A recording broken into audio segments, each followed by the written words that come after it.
বাচ্চার মা যখন বাচ্চার মতো চকলেট বিস্কিট খাওয়া শুরু করে। হ্যালো এভরিওয়ান, আসসালামু আলাইকুম। কেমন আছেন সবাই? আলহামদুলিল্লাহ, আমরা অনেক ভালো আছি। তো এই তো দেখুন, বাচ্চার মতো আমি চকলেট বিস্কিট এইসব জিনিস খাওয়া শুরু করে দিয়েছি। এই তো দেখেন, এক প্যাকেট চকোফার নিয়ে এসেছি, পুরা এক প্যাকেট। তো আসলে সবাই ভাবে যে আমার পাশে মনে হয় ছোট বাচ্চা আছে, এজন্য এগুলো নিয়ে এসেছি। ছোট বাচ্চা আছে, তবে সে তো এখনো বাহিরের খাবার খাওয়া শেখেনি, তো এগুলো আমার জন্যই নিয়ে এসেছি। তারপর এই তো দেখেন, আমার ডাইনিং এর ক্যাবিনেট এত সব কেক আর বিস্কিট দিয়ে ভর্তি। তো যে কেউ দেখলে ভাববে যে এখানে হয়তো বা ছোট বাচ্চা আছে এবং তার জন্য এগুলো খাবার, কিন্তু না, এগুলো আসলে আমারই খাবার। তো আমি আসলে যেহেতু ইদানিং রাত জাগতে হয় আর সারাদিন প্রচুর পানি খেতে হয় আর পানি পিপাসা লাগে, তো কি খাবো বুঝতে পারি না। তো এইসব নিয়ে এসে রেখেছি যে এগুলো খাই আর পানি খাই সারাদিন।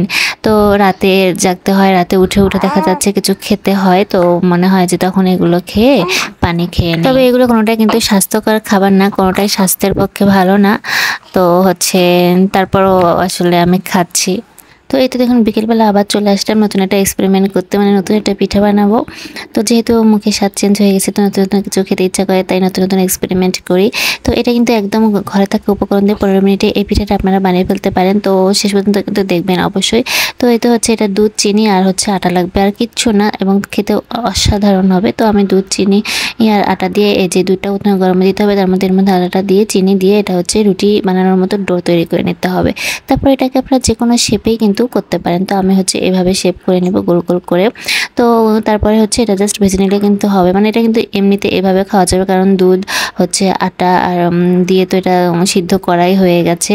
তো এটা কিন্তু এমনিতেই খাওয়া যায়, কিন্তু একটু ভাজলে আরও ভালো লাগবে। তো ওই জন্য কিন্তু খুব বেশি এটা ভাজতে হবে না, হালকা ভাজলে কিন্তু এটা হয়ে যাবে। তো আমি যেহেতু খুব বেশি টাইম এখানে ওয়েস্ট করব না, একদম ফাঁকিবাজি করব, তো এই কারণে তেমন কোনো কিছু করবো না, জাস্ট গোল গোল করে নিয়ে ভেজে নেব। তো ভাবছিলাম যে একটু ডিজাইন করব, তাই চামচ দিয়ে এরকম কাটা কাটা করে নিয়েছিলাম। তো আসলে পরে ভাজার পরে এই ডিজাইনটা আর অতটা দেখা যায়নি।